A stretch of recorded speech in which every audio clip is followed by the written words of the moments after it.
Welcome back to our broadcast. This is the final showdown at the World Cup for the first place. We only have one match remaining, but the prize is quite significant between first and second place. A $35,000 difference, $2 million. The overall prize fund for the World Cup. And we do have the final two men standing or sitting in this case, Wei Yi with the white pieces against Javokhir Sindarov. Will it be the Chinese Grandmaster to win the World Cup? First Chinese Grandmaster to do so? Or will it be Javokhir Sindarov at the age of 19 becoming the youngest champion of a World Cup in history? David, Judith, this could be our final game to cover. 15 minutes plus 10-second increment. What do we expect in terms of the opening? David, I'm going to start with you. Oh, I think maybe some kind of Spanish. I don't think we'll see the four knights unless Wei Yi is really, really banking on getting down to the blitz, the Armageddon. I think we'll see E4 just because he can predict Sindarov. But yeah, maybe the Italian or the Spanish. Those would be my two picks. Judith, what do you think? Do you agree with David? I don't know. I would like to see some Spanish. That would be more interesting for me. What Sindarov is up to. But now I was also wondering about what can go through in Wei's mind. Like, does he think that the draw will and the match proceeds in the shorter time control? Is it just making the other one more tired and exhaust the other one? That can also be maybe a strategy. Or he wants to go and give all in. Because in the first game, we've seen Sindarov playing for a win, but very carefully, right? So this is my big question, whether will we bring out and show the weapons and try to decide this game. Or again, it's going to be extremely careful. And okay, we are not making risks, but if you make a big mistake, I'm kind of ready. But in the first game, as we've seen, Sindarov was not ready when Wei made the mistake, because it's so hard to sense the moment, right? This is what we are talking about for chess players, that when there are so many talks about online cheating and stuff like that, the problem is in chess that only if someone would have kicked Sindarov's leg, that, come on, you have the moment, he would find bishop e4 and win, right? But he doesn't have anything, any help. Nobody's knocking his shoulder or kicking under the table or anything, giving any sign for him. And then he cannot catch the moment. He had it there, bishop e4. It was not the end of the world. It was not so difficult. But when they play so carefully, like really, how do you realize that this is my moment? This is when I have to calculate. This is when I have to spend all my time because it's the crucial move of the match, possibly. So we see a solid game, of course. David, let's do a quick action replay because what Judith said is really important, that yes, Sindarov had that one moment in the previous game where he could have gotten a decisive advantage, but it was a one single moment, and we knew of it because of the evaluation bar. He didn't have that information, and no one kicked him under the table. Sadly for Sindarov, that meant a draw in the previous game, and Wei Yi with the white pieces. David, what we see is one of your predictions, right? The Italian. Yeah, and Wei Yi's been playing this for over 10 years, the Italian, as one of his main weapons. Very quickly from the start, we did see e4, e5, bishop coming out, knight f6, and Wei Yi never really goes for the direct lines with knight g5 or d4. He always plays the slower systems. Bishop e7 is a choice for someone who wants to maybe narrow the opponent's options. Bishop e7 played a lot these days by Dubov, by Magnus, and after a4. So rather than the older lines with rook e1, h3, instead of putting the knight on c3, he allows this bishop g4 move. Normally you want a knight on d2 as well, just to be able to recapture on f3 with a knight. But here, the white queen is forced to come out. Black says, okay, I'll hit the queen, force her back. And after c6, bishop to a2. I think d5 isn't actually one of the best moves here because white gets a very quick f4. That's quite a well-known trap here. So after knight to e6, trying to control the dart squares, rookie one, and it looks like they're both still in prep, especially Sindarov. Although White has the bishop pair and Judith, I think Wei Yi should be quite happy here. Absolutely, I agree with you. Bishop pair, stopping the d5 option for the moment. It looks something from this opening, it's a big thing, right? I mean, nowadays it seems a big thing. And also that it's kind of pretty easy to play. So you can, I mean, yeah. Very nice position. I wonder how much the opening is influencing our audience, with the chat poll showing quite a significant lead for Wei Yi. Last time we asked our audience who is going to win the World Cup, it was very close to 50-50. Judith and David were influencing the viewers constantly. And now we see 62% for Wei Yi, 38% for Sindarov in the tiebreaks. What do we think, by the way? We haven't done our prediction time on air, at least. We did talk about it off camera. Judith, David, who is going to win the World Cup? Oh, I was saying Wei Yi was one of the favorites to get to the candidates, maybe not win the World Cup, but I thought maybe even before the quarterfinals. So I'll still say Wei Yi, but I'm tempted to say Sindarov just to try and influence the influence our chatters. And you did with 1% already. It went up 1%. Judith, can you influence the audience even more in the direction, or do you think it's Wei Yi? Well, actually, I was thinking to put my bet on Sindarov before the match, and I would say even before the opening of this game, but I don't like his opening very much. And also, I am a little skeptical on his body language, the way he's looking at the board. If this game will be a draw, let's get back to this question again. We will revisit. But yes, I think what about you're you, right, Anna? That the opening is not looking very promising. It's not the end of the world, but it's better for White, and White will definitely push Wei Yi here with the pair of bishops. I think before the games I would have said Wei Yi as well. I feel like he is very experienced, and he has been in the top 10 of the world's elite for so long. He has had his chances, and this could be his biggest career highlight, his biggest win. While for Sindarov, I feel like what you both highlighted, that yes, he qualified to the candidates already, and that was the big prize for him. That was the big objective. He looks more relaxed since, but also somewhat less ambitious, if we can say that. I think he's still trying, but it's not the same flame.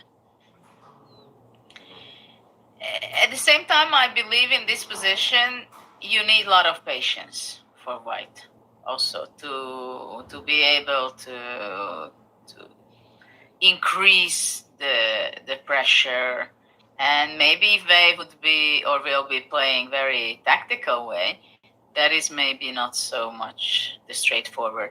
And okay, visually it seems to be a very beautiful position for White, because the A2 bishop is like a blade there. And I mean, obviously all of us would pick White if we can choose. At the same time, it's not so easy to break up, and Black can go Queen D7 or Queen B7, I think. Also D5, sometimes it is an option to play for Black. It is something Black wants to do in the near future. So White has to be playing against D5, but I'm not sure everything, if White can stop that. Because that's a very important question, whether Black can go D5. Also, if one day the knight can come back to D4, that can be also important. But I think D5 is much more important, not to break the center, but much more for blocking the A2 bishop. Also, bishop from E7 can show up on B4. Not so easy. And Sindarov seems to be very comfortable with the opening, also from the time management perspective. He has gained a minute, not spending time, but gaining time. While Wei Yi is, again, the player going lower on time. It's already 4.5 minutes of difference in their time. And that's a good sign for Sindarov, that he's comfortable with this position, even if it's slightly worse for Black. But it's safe, it's solid. I agree with what you both have analyzed earlier, and what you have mentioned about this is a a solid patience required kind of position, nothing going on when it comes to like sharp concrete lines, and Wei Yi has been playing in very concrete ways in the previous game. So who knows, maybe it could also be Sindarov playing for a win if this becomes very sharp with h4, h5. That's what Wei Yi is doing, pushing the h pawn. I was actually thinking about this move h4, also about g4, which might be too much. But my question is why h4 is played. Does he want to go h5, or he wanted to make space for his queen on h3 maybe, to put pressure on h6? I don't know. Mm-hmm. Maybe even support bishop g5 sometimes in future. I like g4, g5 if white gets another tempo or two, but it just depends whether black's quick enough. Maybe queen d7 will deter white from all of this. I think queen d7 is probably the most natural move here. Just half an eye on g4. Also, maybe queen on h3 will be less effective then. But also, as Judith said earlier, d5. It's one of those weird positions. Maybe the queen on f3 wasn't so great after all, just because it is vulnerable to some attacks. And if you ever want to take on e6, then the f-file becomes open. It's just very tense, and I agree that it's definitely Sindarov's match strategy to be quicker on the clock and to put some pressure there. He's very fast. And he does play queen to d7, yes. Going for the d5 idea makes sense when your opponent is expanding on a flank, on the king side here. You want to strike back in the center, ready to push d5. At the same time, it is against g4 as well, because after g4, knight d4 would be, I think, the move, which would simplify the position and give a hard time for white, because after that the g4 pawn would be taken. Very important indeed, not allow g4. So multi-purpose move, queen to d7 by Sindarov, and now Wei Yi is thinking again on how to proceed. Will we see him following up h4 with h5? Is he gonna just continue with that idea, or is he planning something else? Oh, what else is the question? This knight kind of wants to be on g3, but as soon as it moves away, d5 is going to come. Maybe d5 will just come anyway, so maybe start getting that knight out of the way already. No obvious moves for Wei Yi. That's a bit annoying for him. The computer is very interesting when it comes to like these decisions on which flank am I playing. White has just pushed h4, and after queen d7 now the computer is like no, let's go back to the queen side. What about a5 and push there? Wow. Actually, that's an interesting idea, because if black takes on a5, even bishop e6 and rook a5 possible. I don't know. Yeah. Suddenly there would be weaknesses on the queen side, and the a7 pawn is a big target. Yeah, but the h4 is not a beneficial move for white. F takes e6, and then maybe I can jump knight d5, discovered attack. Oh. Or even d5 maybe was painful for white. I don't know. I mean, there are quite a lot of things happening. Yeah, maybe d5. But what if after a5 black... Well, I don't know whether black can ignore it. d5? Yeah. Just to threaten this fork. Looks very logical, yes. That should be all right for black to strike back in the center. So even a5 is not that big of a deal. It's just interesting how the engine constantly switches its strategy as well on what flank is the one where white should be proceeding. Where he plays queen to h3, it's putting pressure on the e6 knight, and also making sure that there's no issues with the h4 pawn as of now. Interesting idea. So what's the plan on d5? That's a fork. So he needs to move one of the pieces, or maybe take on d5 first. I'm not sure. Yeah, what about taking on d5? Yeah. And after cd g5, your move. That makes sense of everything he's been doing, like queen on h3, pawn on h4. That's clever. You said it. Yeah. I don't You know why I said forgot it, about that's it. the idea. I'm just It's copying. clever. I said it. No, David just doesn't want to say that he said it. He did say it. Yes. I'm just listening and paying attention. I've got a goldfish memory. I forgot that was me. So, But knight yeah, d5. Knight d5. yeah. I'm always reluctant to give up pawn centers. I realize like it's a big weakness of mine. Like e takes d5. I think I would look at it as a last resort, but maybe it's a good way to make sense of the bishops. The problem is if the white But bishop now we ever have to moves, think. knight d4.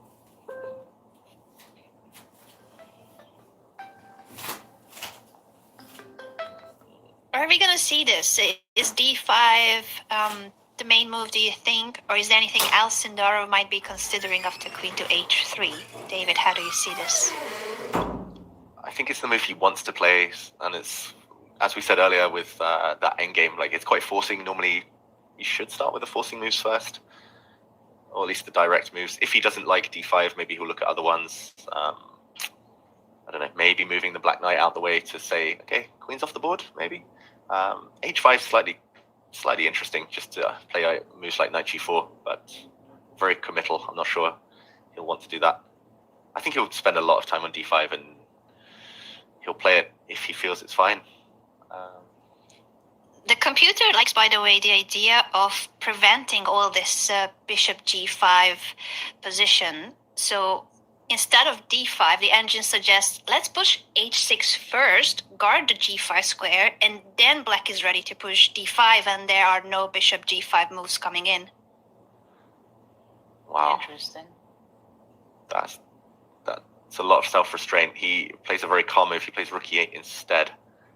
Quite logical, although f7 feels a bit more tender now.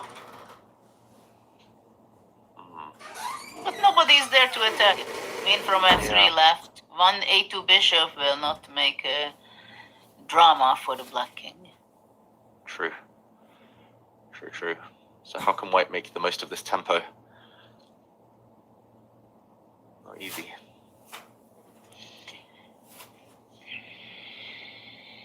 Rook d1 is, when in doubt, just centralize the rook.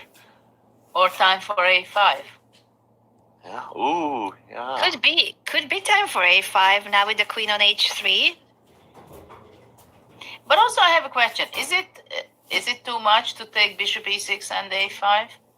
We are not there yet with white to be so concrete. And let's say black takes with the queen, maybe. Yeah. Takes. Takes a5. Simply knight g4 maybe. To get the bishop, to hit the pawn. Yeah. We might be about to see this. Bishop takes e6 is on the board, going for a concrete line, offering either a trade of queens, or if f takes e6, the same idea with a5. Typical Wei, right? He goes for it. No tension, no nothing, let's decide. Yeah. In so many games. He waited for rook e8, which is clever. Now the rook would want to be back on f8, probably. Certainly, it would enjoy that semi-open f5, but now with the rook on e8, it's going to be just a clumsy piece with the doubled pawns on e6 and e5. So now queen takes or pawn takes? I'm just more attracted to queen takes because it feels like the white queen is the one putting the pressure on e6. The black queen's quite passive. But black just feels a bit cramped, so queens off the board should help. But yeah, maybe a5 less attractive. After queen takes a5, knight g4 is actually what I said. It's not so good, I think, for black because of bishop g5.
Whether or not it... Knight e2 now. I thought his idea was a5. Knight e2 makes sense as well, of course, but it looked like he was going for a very forcing line. Giving up the pair of bishops with a trade on e6, but going for something concrete now. After knight e2, we see d5, immediate pawn push in the center. Yep. Maybe after a5, he would have played d5 anyway. The same idea of forking the white pieces. True that he can now push a5 and transpose, because with the knight on e2, there's no longer a d4 fork. What about bishop g5 now? So bishop for knight trade, you're happy with? Like, if I just play h6 and provoke you, you're happy to take it? Well, I just don't know what to play with white. Maybe rook f8. I don't want to set up rook f8, bishop c5, and something on f2. Yeah. Knight g3. I'm not so happy with my knight. Okay, bishop c5. Rook e2. Rook e2. So patient. I like it. I'm scared. I'm scared that you want to do something on my f2 square. Maybe not. Maybe it just doesn't work. Maybe I have to go back and bishop e3.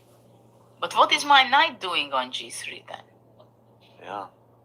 Do I have to go later knight f1, knight e2, knight f3, or knight h2, knight f3? Yeah. They sometimes do that in the Italian if they get time. Like if black, for example, takes and blocks it up, then maybe white will have time to slowly bring the knight round. But yeah, interesting position. The one we have on the board, very, very tense. Wei Yi never really wants to take. Black can take in both ways, actually. E-pawn looks healthy. Can white go f3? I'm not sure I've ever seen this kind of move, but after all, we have h4 there already. So maybe after f3, bishop f2. Yeah. Stabilizing the center. Knight on e2 doesn't love that. You're asking nasty questions. That's normally what you do to us, Judah. Yeah, I agree. But I like the idea. I like this f3 and maneuvering the bishop toward g3. It feels like a very tense moment, and we do see that on the time management as well. Again, Wei Yi going really low on time, by the way. 4 minutes and 40 seconds left for him. He plays knight to g3 instead of pawn push f3 or any alternatives to what we have seen. So that's when we were saying, okay, cool, but what will the knight be doing on g3, right? It might have to go again and maneuver elsewhere. How does black improve? I quite like the rook on f8, but maybe a bishop on d6 as well. So. I think rook f8 is very good. For later. Just preparational move. Yeah. And of course it's there in a second. He's doing his favorite thing, hovering his hand over the piece, then saying, oh, maybe not, but then he goes for it. Okay.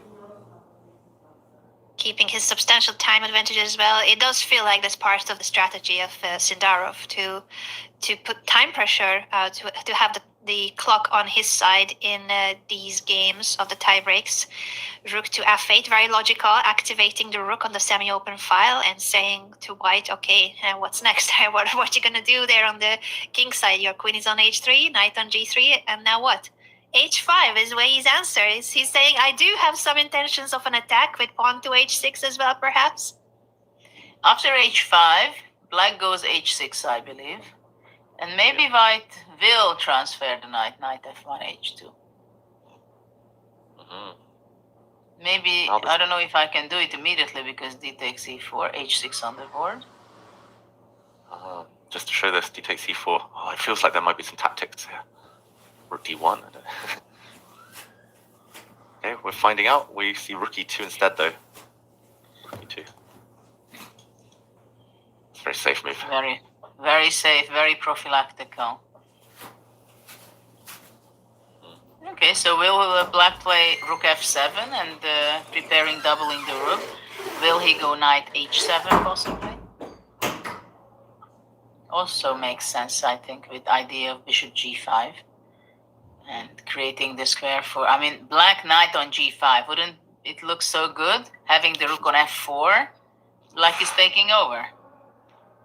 I like that idea. Yeah, that feels like a good way to make progress as black. Knight h7, for example. Yeah, bishop g5. Oh, this looks really good for black now. Just to show Judith's point, knight takes. You don't want to play queen g4 now because you get trapped. Ooh, queen trap. Whoops. So knight h7, very natural. The bar did slide, I don't know why. After knight h7. Is there anything concrete? Nothing concrete for white. It was just the fact that I think black was better until knight h7. I thought this meant white had an advantage, but no, it thinks that there's something better for black. I think he'll play knight h7. Like it's so If I just go, improves the piece, right? if I go d4 first, Mm-hmm. bishop d2, knight h7. Is it beneficial for white or black that I close the position? Yeah. Because sometimes e takes d5 can open up. Rook f7. Preparing anytime he's ready to go rook to f8. Knight on Also very h4 would be logical. useful. Yeah. Very Far logical, away. both rook moves, the rook e2 and rook f7. Very similar how to bring the other rook into the game and double. White is doubling on the e file, black is going to be doubling rooks on the f file. But eventually white is preparing to take e takes d5 at some point.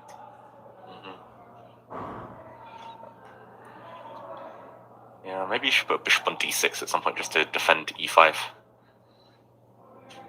But then I loved your plan with bishop knight h7, bishop g5 as well. So I really We like want it to- too, yeah. We want to have our bishop on d6, on g5, the rook on Everywhere. d8 and f8. You know, it's like Hope chess. Everything. We want Like it a all. It's hologram. true. Yeah. no, like a hologram. Okay, we see it from here, it's on f8. We see it there, it's d8.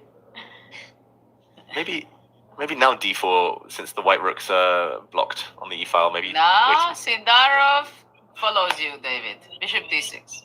He doesn't want to define the pawn structure in the center. He wants to keep it flexible and plays bishop to d6. I like that he keeps the tension in the center. And we have seen Wei Yi always trying to release the tension. There is no easy way for white to release the tension here. Because if you do take on d5 as white to open up the e5 for your rooks, that capture usually favors black. You can take back either with the e pawn or the c pawn. And the pawn structure, the center of black is really strong. Wei Yi instead going with the bishop retreat, bishop to d2. Okay, so d4 was not needed to push back the bishop. It went by itself also. At the same So time, he's after... regrouping his pieces too, right? He's opening up the e5 for the rooks. At least now with the bishop retreat, the double rooks at some point, if he takes on d5, they would be attacking. But he would need his bishop on c3 to put enough pressure on the e5 pawn. Well, maybe white is planning to play bishop c3, forcing black to d4, to play d4.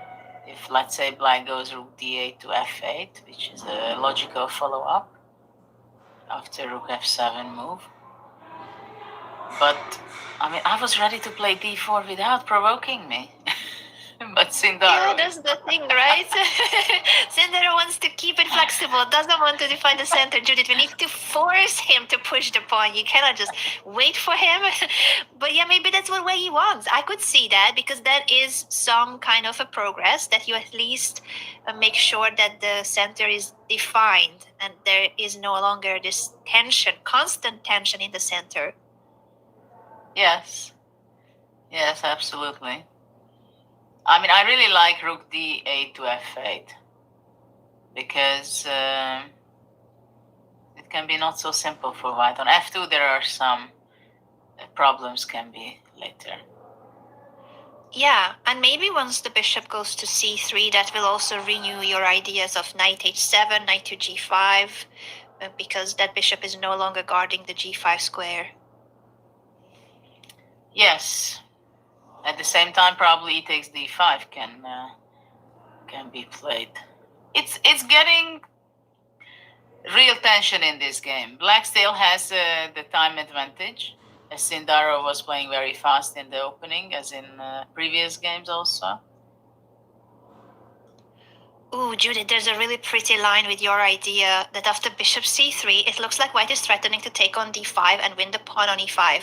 But the engine says that your idea of knight h7 is so strong that black doesn't care about the pawn, and if you take on d5 as white, black simply plays knight to g5, and that the white queen barely has anywhere to go. After queen g4, rook f4 wins the queen. It's a beautiful queen trap. We have seen this in other lines that Judith and David analyzed, that queen has nowhere to go, even if you capture the pawns on d5 and e6. Yeah, after knight g5, the white queen can get in real trouble, or going to h2 or h1. That's definitely not the square where the white queen very ugly if you have to. Yeah, very passive it would have been. But Sindarov defines the center instead. He's saying, I am not interested in my pawn being attacked on e5. He pushes d4. The bishop goes back to d2. So now the center is defined, where he has achieved what he wanted, forcing Sindarov to make a decision in the center of the board. Well, now black is trying. He played c5, b3, a6. And so black wants to go with b5 in the queen's side. It does seem to be the case that he's ready to expand on the queen side and push his pawns. Wei Yi retreating to f1 with the knight. Judith, you already called it. That knight was not doing much on g3. It needs to be going elsewhere, even if it takes a couple of moves. It was disturbing my eye that actually it has no space on f5. I'm biting into my own pawns on e4 and h5. So let's look for some squares where it can be useful. Knight h2. Well, knight g4 is also a possibility to try to exchange the knights and simplify a bit. And I think that would benefit white to release the tension a bit. Queen e8, interesting. h5 pawn can be in trouble. Black wants to go b5, possibly go from f7 all the way to a7 if the file opens up, and threatening to take on h5. I like this idea. I like that he's playing on both sides of the board, just threatening in certain cases with the rook move the h5 pawn. That would force possibly white to push g4. Otherwise, I guess you have to come back to g3 with the knight, and that was what you were saying, Judith. It just feels like it's not a very nice piece placement. Queen on h3, knight on g3, and neither of them are doing much.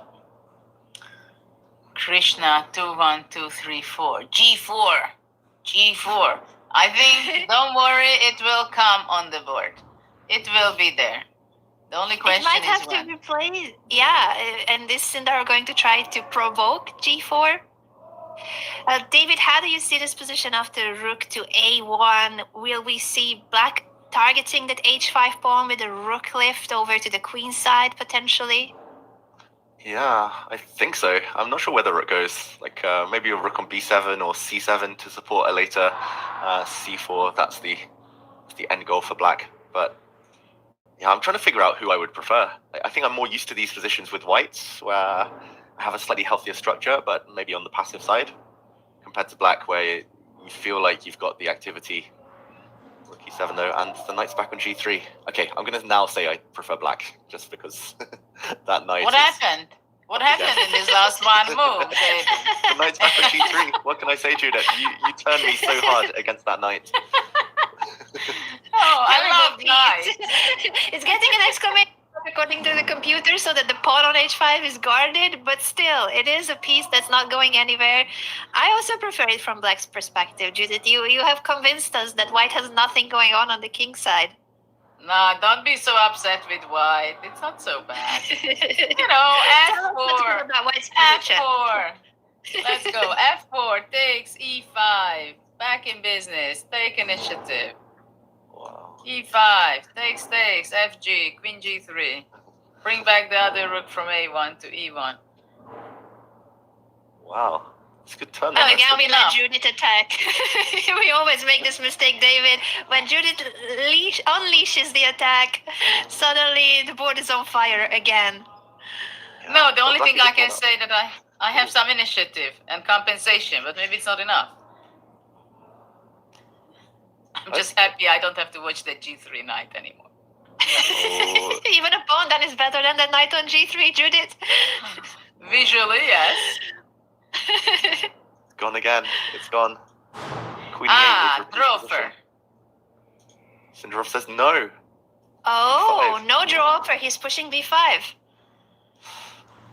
It is a bit risky though. Suddenly, like you're allowing the white rook to get active later. No entry squares now, but take. The white knight will get round to F3 or maybe G4, like Judith said. And unless black is really quick with C4 and some scary threats that probably white just ignores, then this might help Wei Yi more than anything. He's moving that knight. Is it a silent way of saying that I'm the one who plays for a win by Sindarov? Mm-hmm. He's got more time, I guess, but I would think blitz. Like he's so good at blitz, Sindarov.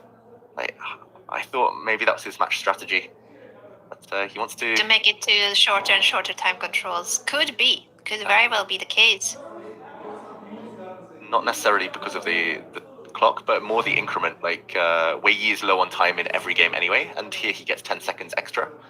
If he takes it down to the 5+3 or the 3+2, Wei Yi will not be able to survive for too long on a few seconds. So I thought maybe that's. I have a question on Queen E8. What does Wei has in mind? Okay, attacking the pawn. As you can read his mind, of course.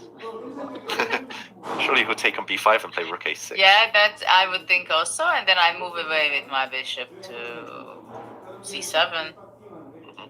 I don't know. One of the moves. My question is what happens with the H5 pawn? This is my big question. G4 or not to play G4? Okay, G4. Finally, black's pieces aren't organized for G4. Was there anything else? No. Probably not, helped. Right? Well, we won't find out. Here, white would have knight F3, knight H4, knight G6, but we see C4 and positions exploding. Ooh. Sindarov said, okay, let's be serious, let's attack. It's very After logical. Knight F3? Yep, F3. To take or not to take first on C4? Does it matter? I would probably take one more time, but I don't know why. It's hard to explain. But Knight F3. As you said, Judith.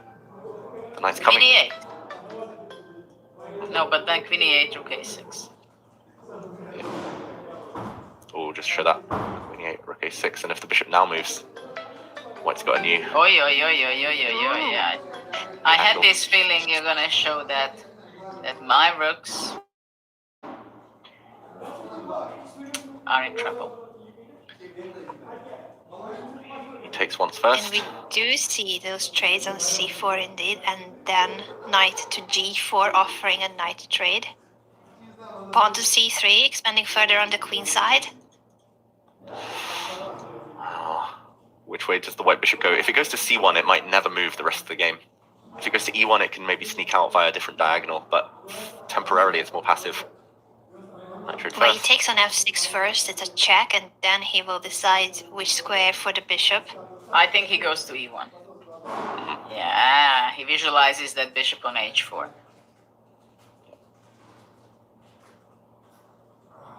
The that could be the next move for white. Most likely f3 to activate the bishop indeed with bishop to h4. Even if the rooks will move out of that skewer, the bishop still would be quite an annoying piece going f3, bishop h4. Definitely not sitting on e1, such a passive piece. But rook f7, rook a7 plan is very sensible. Yeah, I think I would still take black here, just because unless white's able to land some blow against the black king, then it feels like he's the one asking questions. Rook endgames will be very nice for black. c3 pawn's so strong. Bishop endgame, I'm not sure, but if he keeps the queens on, it feels like black's so close to promotion in every endgame. Yeah, that pawn is really powerful, making sure that the c2 pawn is permanently fixed and is a permanent target. It's so little space as well on the queen side for white. It's not pleasant. And when it comes to the time, by the way, it's already below a minute. I was trying to figure out, wait, he is on 59 seconds. Wei Yi, there's a 10-second increment per move, but 59 seconds in a not very clarified and easy to play position is not much. I think there is a question now. Should black go bishop e7 and trying to go bishop g5? And probably white will be playing bishop h4, exchange the bishop. Or no? Oh, that's a good question.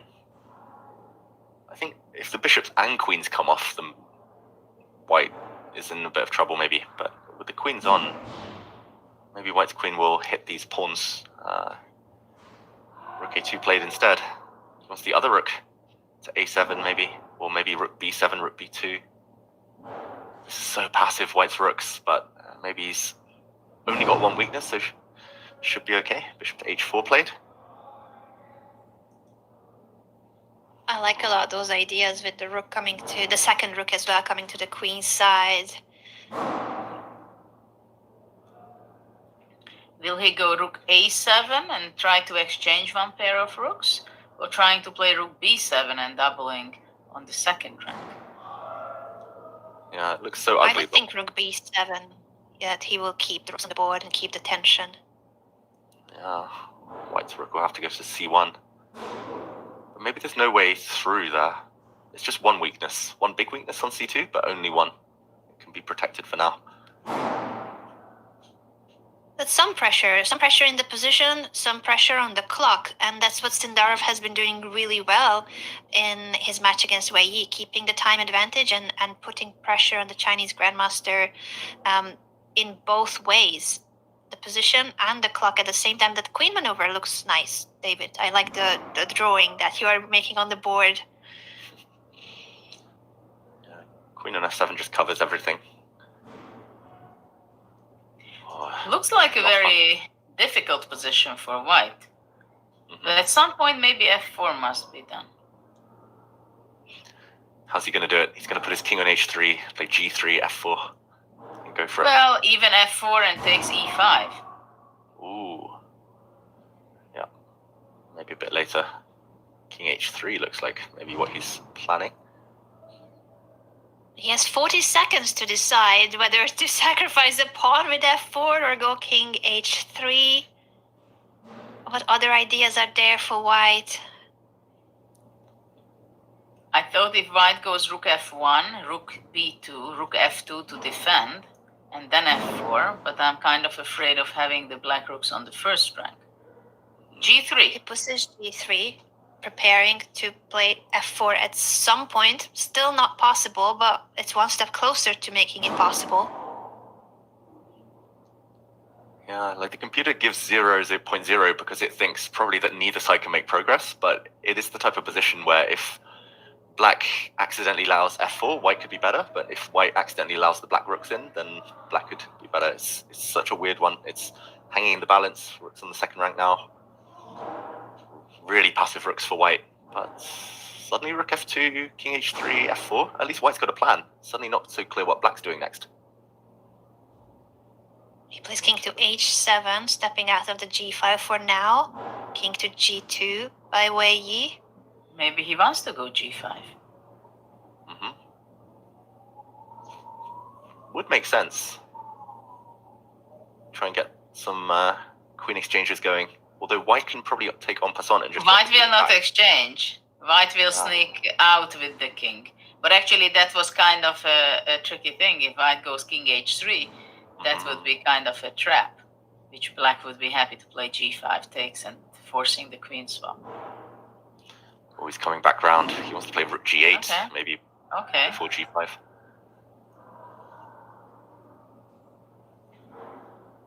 Wei Yi, 30 seconds. Is he gonna push f4 or is he gonna make a waiting move or preparing for f4? He's about to go rook f1, also preparing for f4, activating the rook. Rook b2, come back, Sindarov. But He's after losing rook control. b2, maybe rook f2, ff2 will happen one day. Yeah. Could be that way he is no longer interested in shuffling the rooks back and forth and keep it on the f file where he is defending and potentially attacking at the same time after f4. That's true, and the white king will hide on h3 later if necessary from the black rooks behind. And the white rooks can guard on the second rank. Yeah. Oh, but rook b7. Oh, he's made some time-losing moves. He spent But what several is rook tempies with his rook. b7? Sorry, what is this rook b7? f4? Yeah, now's the time. The bar f4 rises. is really calling for it. It seems to be the right moment now that black's rooks are no longer that active. Only a few seconds left for Wei Yi to make a decision. And he's pushing f4. It's game on. Now white is trying to take the initiative and attack. Game on, and apparently the blue arrow, he has to take that pawn. He does take it. It's turning. Momentum on white side, e5. How to change that momentum forever. It looks like the best move, according to the computer, for black is to sacrifice the bishop on e5. Sacrifice it for that pawn and then grab the pawn on c2. If he moves the bishop, it's already a better position for white. Doesn't play it. But bishop e5 was a very difficult decision. Yeah. Really difficult indeed, especially with the time situation being only half a minute left for both players. Blue arrow saying that white should double rooks. That seems like a very logical and natural move. Yeah, I'm going for checkmate if black ever moves the rook off the 7th rank. That looks very strong, just improving the worst place piece. I think Wei Yi's going to win this. Like, there's going to be so many checkmating ideas against the black king, and they're both low on time, but he's under 10 seconds. He has to move. 5 seconds, 4. He doubles the rooks with only 4 seconds on the clock. Sindarov, how does he even wait? The black queen can't move. Otherwise, queen g6 check comes. The black bishop has nowhere to go. The black rook is stuck on the 7th rank. Maybe the other one. He has to move the a2 rook, but where? Maybe to a7. Try Maybe to go back to to f7 at some point. Or rook a1. He wants to go rook e1 and take the e5 pawn, maybe. Or queen c6 check sometimes. The white king vulnerable. 4 seconds left for Wei. He's about to flag. Oh! He made that it move with 1 second. The Again. 1 second man. The 1 second One man. And that is not normally a compliment, but it shows how calm Wei Yi is. Rook to b1, the rooks are coming behind. Can white deliver checkmate? Queen check is the best here. The white king can still march to g4. He has a big advantage now, Wei Yi, but no time. Oh, 4 seconds again. 3 seconds, 2 seconds. Queen g6. 1 second. Will he play it or flag? He's about to flag. Oh my Again gosh. with 1 second on the clock, he pushes g4. And it's a big Double mistake. question mark according to the computer. Queen g6 queen trade was a very strong move Well, for rook white. h1. Now does he have to play rook f1 or bishop g3? He's back down to 3 seconds, 2 seconds. He's